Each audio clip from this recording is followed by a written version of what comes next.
What is going on, everyone, and welcome to Zed Talks, where we have brief talks leading to big breakthroughs. My name is Zora, a college student who's walked into a very chaotic phase of her life full of uncertainty, a bit of anxiety, but ultimately good times as undergrad comes to a close. If you're listening to me right now, that means you're here for the ride as well, so grab your headphones, grab a snack, something to drink. Like always, I have icy orange, and enjoy. What is going on, everyone? Welcome back to another episode of Zed Talks. As you can see from the title, we are talking about swimming, my beloved sport, and I have, a real one. I guess I could say kind of like a sandbox type vibe, but I have the beautiful Alexis Council here with me today. Alexis and I used to swim on a couple of swim teams together, but now she is a big time collegiate swimmer. So, how are you doing today? I'm doing good. How are you? I'm good. Like I just said, I just woke up, so we're just gonna keep it rolling. All right. So, like I said before, I wanted to talk about swimming, but I want to talk about it for a real important reason because I think that there's a lack of people who know how to swim in general, but I also think there's a lack of Black people who don't know how to swim. And there's a stereotype that Black girls can't get their hair wet. So I just wanted to talk to somebody who's lived their entire life getting their hair wet, and being in the water and just what that swimming is like for you as a Black person. But we're not gonna get straight into the deep stuff. But first I want to start off with something light for you. What do you think was the biggest thing that swimming taught you? Um, I would say the biggest thing that swims taught me, honestly, is to never put too much pressure on yourself. Okay. And I'm saying that because I can see the difference between when we were swimming on club versus how I'm swimming now in my collegiate level. Um, when we were like younger and we were swimming in club, it was more of a all right, we had these set coaches. They told us what to do. We had to do it. That's just how it was supposed to be done. And like we had pressure coming from our parents, not really from ourselves. And so we kind of got older, like once we like got 13, 14. And that's usually the age where like a lot of girls stop swimming. And like for the fact that we kept swimming after 13, that's where like me putting a lot of pressure on myself, where it was just like, okay, well, I can figure this out. I can do this. I can do that. But if things weren't working out in my head, I would get frustrated. But I didn't get as frustrated when I was younger than now. I started getting way more frustrated and pressured for myself when I got into college. Because for me, it was more of a I knew I was a Black girl. I have hips, I have curves, I have other stuff that other swimmers don't have that don't look like us. And especially me going to college, and what you really see is just the typical straight narrow, and they don't really have like the hips or the butt that we do. So like there was a time in a period where in college we do like 2 3 days during like our winter season, where like we have this training trip. We're swimming about like 2 or 3 times a day. We're working out in between those times. We get sleep here and there. You just eat, sleep, breathe, swim. That's literally how it is. And like I was at a point where I was watching what I was eating, watching how I was swimming, the way that I could like critique little things. And like it was a good thing, but also a bad thing at the same time, because then it carried over into my second year of swim. And I felt like my first year of swim, I had a really rocky start, but then I did really well. But then my second year, this past year, I felt like I was really on a constant like level where I was just like, okay, I was cool with it. But then when it's time for me to go to like the championships and everything, I still did good, but I knew I could have done better, if that makes sense. I definitely said like my freshman year was way better than my sophomore year. Cause I think for me, it was like, I was so worried about staying consistent, then like, okay, I can have some rough meets. And then as long as I do good around the end of my season, I'm cool. But I was so like in that mindset. Well, I had this great mindset at the end of my freshman season, because that's when I started really enjoying swim again. And it was really hard for me to get back there my second year. So it was just like a little wishy-washy. So I put a lot of pressure on myself, and I didn't perform the way I wanted to perform. Yeah, that makes sense. You made a good point about like putting the pressure on yourself, but also like enjoying swimming. Cause I think growing up, like once you grow up in the pool, at least for me, it was a point in time where we doing was swimming. So anytime we would go to the pool or something like that, I was generally not knowing how to enjoy the pool. So I'd go to a pool, I'd be like, oh, you want to swim laps? And everyone's around like playing with each other and things like that. Yeah. And it wasn't until I think I got to college about that time where, people were just like, oh, let's go to a pool party. And I was just like, oh, okay, that's different. Yeah. Where are the flags? Where are the lane lines? Like it was Yeah. things like that. So I think that's a good point you made about enjoying swimming. And I'm glad that you were able to do that. Or do you still feel as though you enjoy swimming now? Um, I feel like that's such a like broad question to ask a swimmer because it's such a love-hate relationship with swim.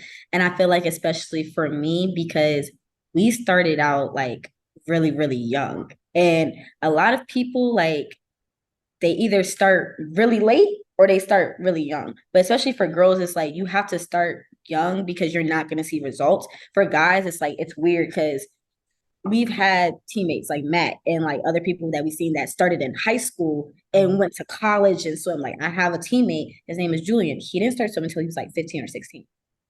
And he's like super fast. And it's like he just loves the sport. Like it's just because he doesn't know every single thing about it, you know? But when you grow up with it 10 plus years and you hear the same thing over and over again, or certain things are getting like, relearned or different ways is how to do certain things. It's like, okay, saw that before, let's try something new. Or like you try different like, training tactics, let's try something new. And if you feel like you've done every single thing and every little thing in a book, it kind of gets frustrating. So it's like, we've had so many different coaches and we've been on so many different teams with either the same coach or a different coach. And like, how our parents be like, the motto of a coach can only take you as far as you want to go or as far as they want to go. And I feel as though like I've only had maybe about 2 or 3 coaches out our whole entire time where I feel as though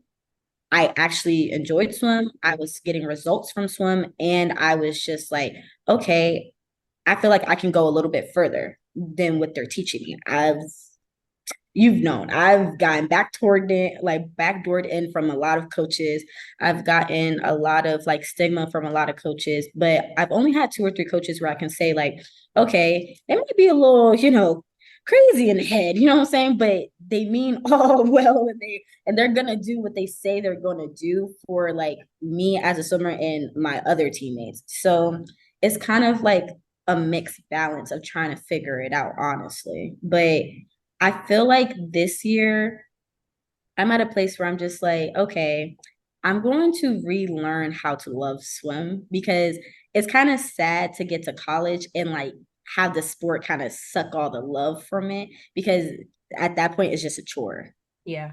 That was Yeah. one thing Corey told me, like the last year, the last year I was swimming, and the year Mm-hmm. where I was really, because I just came off a good year, very good year, being like the first year with NCAP. I was like making Tom Dolan, it was like JOs, all stars and things like that, coming off on a high. And then coming off the next year, it was just nothing. And Yeah. so it was like you talk about putting so much pressure on yourself. Like my parents, I guess my dad kind of was, but you know how daddies be.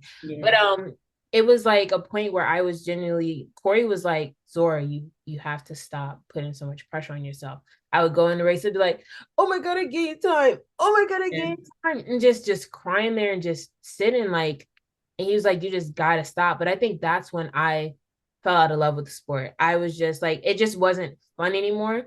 But I Mm-hmm. think the good thing about that I'm glad that we got to experience was how competitive we grew up, like the settings in which we grew up, especially going to NCAP, Yeah. because it was always somebody there. It's either somebody got moved up or somebody was in your age group. Like we had solid age groups and when people Yeah. were always egging us to do better, or is it like, little teasing things like that. Mm-hmm. So that was one of the things that I really appreciated from when you talk about coaches that really made you feel like you could excel and actually do a little something deeper.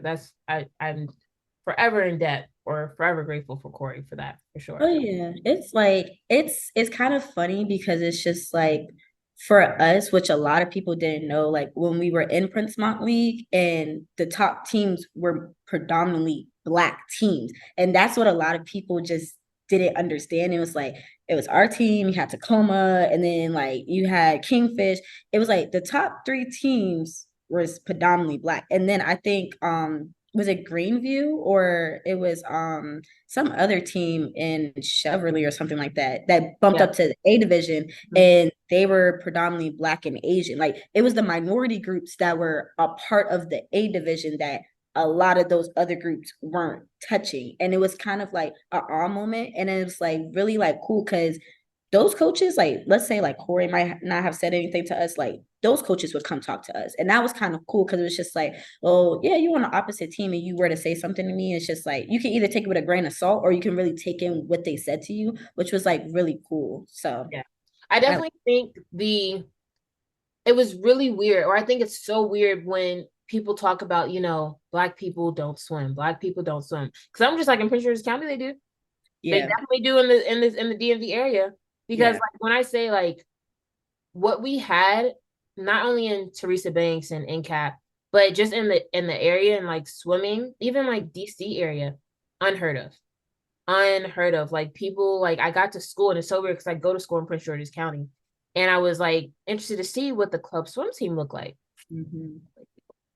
All white people. And I was just like, and it's just unfortunate because even working at Six Flags, like now when you see the people or the lack of swimming, the lack of lifeguards in general, a lot of Yeah. people just don't know how to swim. It just breaks my heart because it just carries on the stereotype that black people don't know how to swim. And I really, want to get into the work of, maybe teaching people how to swim or just because it goes so much deeper than knowing how to swim. It goes like, hey, if you're on a yacht and let's say the yacht flips over, what are you going to do? Like, it's not just like basic life saving stuff, but while Yeah. we're on the topic of black girls and swimming, I wanted to talk about a very important thing that I was kind of just touching on, but like hair. How was your hair journey throughout being a swimmer? So when I started swimming like when I was like 4 or 5, I think, when I joined Pride. Yeah, that was PG Sharks. Yeah, that was our first team when we were all together. I originally kind of like had my hair out natural at first. And then later on, my mom started braiding my hair, like my natural hair. And then, your hair can't really take that much all the time, depending on what type of hair. And, I have 4C, 4B hair. So my mom was like, okay, well, let's put some cornrows in it and put like feeder braids in it. Before, like, it was a stitch braid in or something like that, knotless braids. That's what it was called, feed-in braids. So like I was getting like feeders in my hair, and that's what I had like for amount of time. And I was like cool with that. Um, it was like really conventional. The thing was, because I had my hair braided all the time until I got to maybe like high school, that's when it came a little bit difficult because you don't want to rock around with cornrows all the time. You don't want to always walk around with like the same like little mohawk style that you had when you was a little kid. So like kind of have to figure out like some like older looks when you get older and stuff.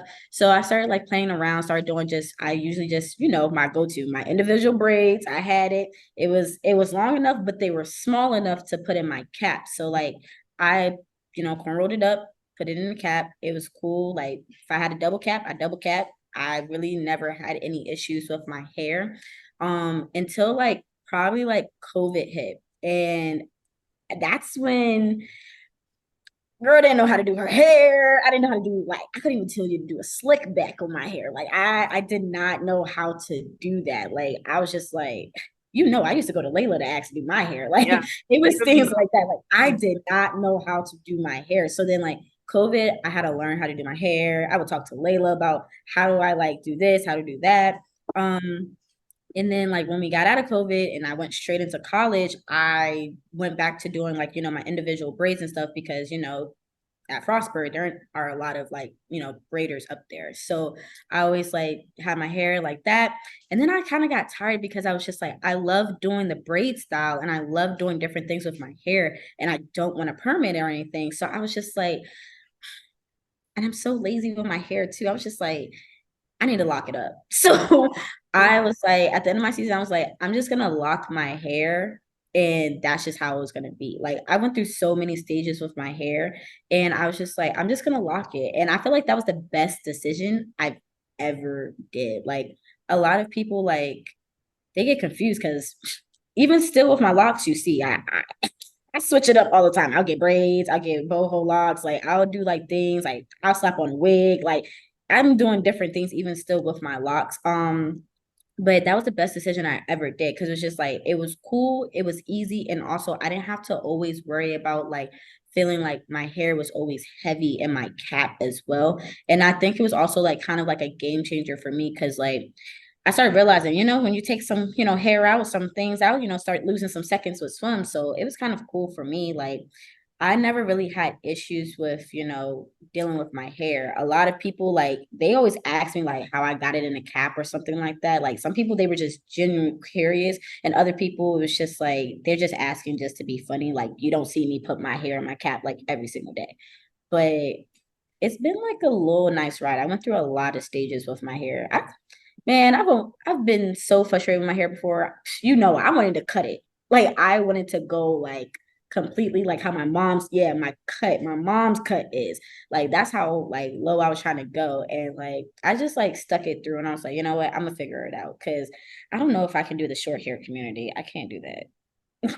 You made like a couple good points. I think one, you talked about like how because we had to put our hair in braids because Mm-hmm. of like to maintain your hair and just because it was a more protective style with the chlorine and things like that, it really held us back from knowing how to do our hair.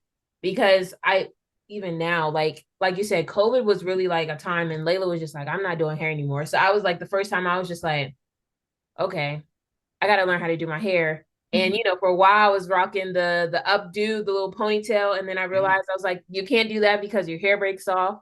And Soft. then the slick back, I'm just like, okay, I can't do that because your hair breaks off. Then you was like, you got to do a silk press. I went through that phase, and then you got heat damage.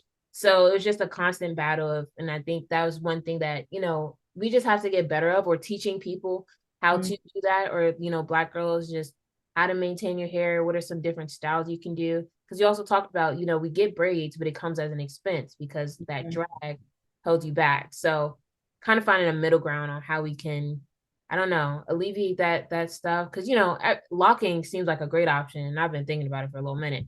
But not everybody wants to lock their hair. So Yeah. definitely I gotta. mean, you could always like if that's also the other thing, like if you don't like it and you like, just want to try something different, you can always comb the locks out. You don't always have to That's like true. That's and true. like if you want to keep them, just cut your locks off and then do whatever you want to do for that year. If you want to reattach them, you can reattach them. I forgot you could reattach them. Mm-hmm. Huh.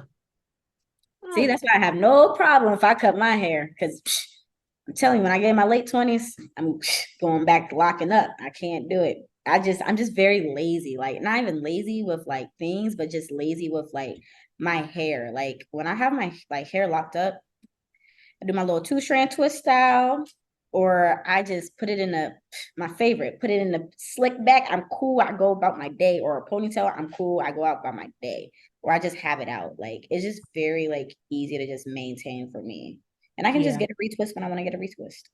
Yeah. When you, before this, I was literally like, give me 10 minutes. And I was like, oh, I gotta figure out what I'm gonna do with my hair. Okay.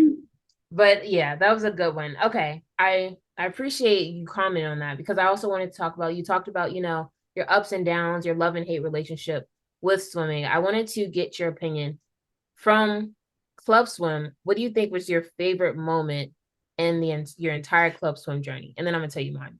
So I think you're a part of this. Yeah, yeah. My favorite.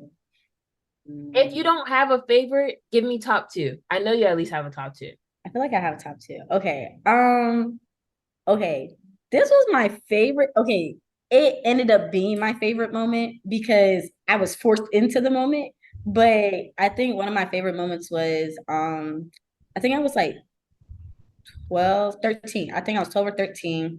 And this is when like Lauren and like all of them were on the team, like Sydney, all of them were on the team.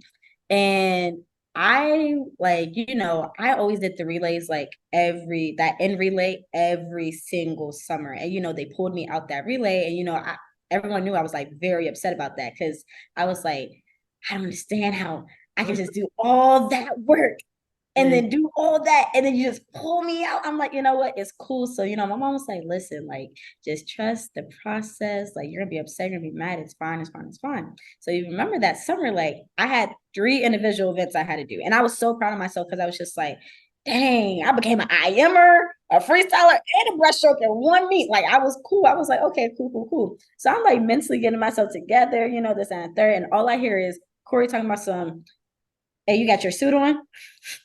I'm about to go warm up. He was like, oh yeah, do a couple laps. I need you to go on this relay real quick. I said, the freestyle relay? He was like, nah, the beginning relay. Hold up. Oh, the medley. And I was like, medley. And everybody knows it's cool to be on a relay, and it's so dope to be on a relay and be on that end relay, you know, that freestyle relay. But you have to be like that to get on that medley relay. And people don't know that. You have to be like that to be on that medley relay. I said, what am I doing? He was like, you need some freestyle. I said, but that's at the end. And he was like, you're fine. I said, Corey, I'm about to be 13. He was like, you're fine. And you know, usually with 13, 12 or 13-year-olds are never on that relay. It's always like you're 14 or 15, you're up on Teresa Banks on that relay. And I'm like, okay, Kevin's trying to calm me down. I'm like crying, bawling my eyes out. Like, I don't want to mess up. I don't want to mess up. I don't want to mess up. And that's when like Raylan and Shelby and all of them were still on that team. So I was like, bro, like, they like this tall and I'm this short. And like, you know, I haven't grown since I've been like at elementary school. So I'm just like, bro, like, they this high, I'm like, this short. Yeah. Like, I'm literally a short pancake. And Kevin's like, bro, take this as a blessing because a lot of people don't get this. He could have asked anybody else. He could have sat there and asked all those freestylers, but he asked you for a reason. I was just like, okay, I got this. And then like, I just overreacted because all that adrenaline just rushed. And I think we ended up like winning that relay and we broke like, I think the team record and stuff. And I was like, that was such an awe moment because I think that was like my first time ever getting to swim with like Lauren and Sydney and all of them, because like I think Sydney ended up graduating and leaving and stuff. Yeah. So like it was like very like an awe moment. Like I always looked up to them when like I was swimming, and it was just like an awe moment for me to like swim with them. So that was cool. I think my second one was probably like, yeah, I don't think I have a second one. Maybe meeting Layla and you. That's probably like the second one, honestly. Y'all became family. I think honestly, like all my moments have been crazy, and you know this. Every single story I have with swim is crazy. Yeah, you made a good point about the medley. I never realized how intense that was the thing. Coming from Lions Pride and going to NCAP, it was just a different level of competition. And the way the growth that we had in such a short time frame, you were just talking about, you know, a coach can only take you so far. I was talking to my dad earlier. I was like, a couple of weeks ago, I was like, what made you want to make the jump? And he was like, I felt like you all outgrew Lions Pride. He was like talking, he was like, you know, I was talking to Asa about that too. But talking about the intensity of medleys, I remember, and it was always such like, you talk about getting moved up to like 13, 14 or 15 and up was like, I remember the first time, I think this was, I would say this is my favorite one. At the time, you know, it's me, Raja, Arjune, like in our group, we're the breaststrokers and we're always going head to head. And oh gosh, I hope this doesn't come across as cocky, but I got moved to I hope. But you know, I was just saying like the competitiveness between us. So I forgot Raja, she was just telling me, she was just like, just going back and forth, like, yeah, I'm gonna beat you, yeah, I'm gonna beat you. In All Stars, she was in the last heat, and I was in the second to last heat, and it's just me in lane 4. And I'm just like, Zora, zone out, lock in, zone out, don't think about anybody else, right? So I get in the water, I do my thing, I get first, right? I'm just like, okay, whatever, right? So then the next heat happens, that's with Shelby and all of them. And you know, that's the end of the thing. So we go up and see the results. And I beat her in that one. And I was just like, damn. But just instilling that competitiveness in it, it just showed you that she fueled me to go higher, even if we weren't in the same heat. And then going to that medley thing, one heat, I forgot, I swam up and we swam against, I don't know if you remember Gabby from Lions Pride. Robinson, I think her last name was. And we hadn't, no, it was Taylor. It was Taylor. I'm sorry. There's too many things. But it was Taylor, and I was trying to qualify for Tom Dolan. And I haven't seen Taylor since Seven Crossing. And that race just showed me. I was just like, oh, this is a different type of training I'm going through. Because the distance that happened between us, I was just like, oh, I was like, maybe I'm on steroids. I was like, I don't know what's going on. But I feel as though like, and you can tell me if I'm wrong though, but I feel as though when we were with like when we were on Pride, Lions Pride, and Seven Crossing, I feel as though when we made the switch over to Teresa Banks and NCAP, I felt as though me personally, I felt as though we had the speed. It was just the technique we had to get down so we can maintain the speed. And I felt like that's why a lot of people were frustrated when all of us came because they weren't expecting us to be that fast. They're like, man, it came from like a GL level. Like, what is they doing? But like, they weren't expecting us to keep up with them. Like, don't get me wrong. There was times we've all cried from a practice or we've all like been like, are we really gonna do this? Are we really gonna sit here and do like 100s? Like, are we really gonna sit there and do that? But like, I felt as though yeah, the coaches that we did have, like during Lions Pride and Pride, that era, like I feel as though they helped us in some type of way. But, reaching that point, and I feel like that moment when we transitioned, it was the right point to leave. Because I feel like if we stayed an extra year, we wouldn't have went where we were. We would have just like going down, honestly. Yeah. My thing was I never had like, because how they were with me. They were famous with aging me up for some odd reason. And I never got Maya. Like I never had the time to like actually stay in my age group. So when we went over to, Severn Crossing and they were like, oh no, we got too many like 11, 12s and 13, 14. So I got to stay in my age group. So I was like, you don't got to tell me twice. But that also came back with, I'm not gonna say consequences, but like backlash on my end because parents started complaining about, oh, she's too fast and da da da. Why can't she just swim with them? Da da da. But it's like my first time, and like Sydney was my first time I ever had like competition for real. Like that was my first time ever having like competition, and it was friendly competition until it until it wasn't. You know what I'm trying to say? But like I never really had like another person that I could be like, okay, I can train with them, cool, and they were in my age group. Like y'all are like older than me. I was hanging with the big dogs for real. Like I was always hanging out with y'all, and like I was always the youngest in my group. Or Layla was like, me and Layla were always the youngest, but I never had someone I could like train with because I never got to train with like Layla and Caleb and them because they weren't in the same group as me. I was always with y'all. I was always the youngest in the group. So it was just very like an awe moment for me. Like I actually do have somebody that's in my age group and I can compete with and I can do that with. And it was cool. And then, when we went to Teresa Banks and Severn Crossing, it was kind of the same way with like NCAP. It was like it was funny because like Tisha always said like it was a blessing in disguise that we came over there because they've never seen them work as hard until we came over there. And I felt like it was like, okay, we just added new family members to the group and now everyone's going to like work together and figure it out and everything. And it was like really cool. And like summertime, it was like way more amazing because it was just like, not only like, I felt like instead of us competing with each other, we were competing with other people from different teams finally. And we made those bonds and those like cool like interactions with them. It was like, dang, like I just lost, but like that person is like cool as heck. Like I still want to talk to them, and like it was very like a cool moment and like in our lives. Like that era that we were swimming in, like they can never understand. They can never understand now. That era that we were in with Prince Mont, they would never understand. Like the kids now would never understand that era. I don't think we'll ever see that from a team again. I don't think like even when before us, Teresa Banks' longevity and the championships that they got, I don't think we'll ever see that in Prince Mont Swim League and in a swim, at least in Maryland. I don't think we will. Because like you said, like when we joined, we were just like, I'm just trying to make sure I get on the team.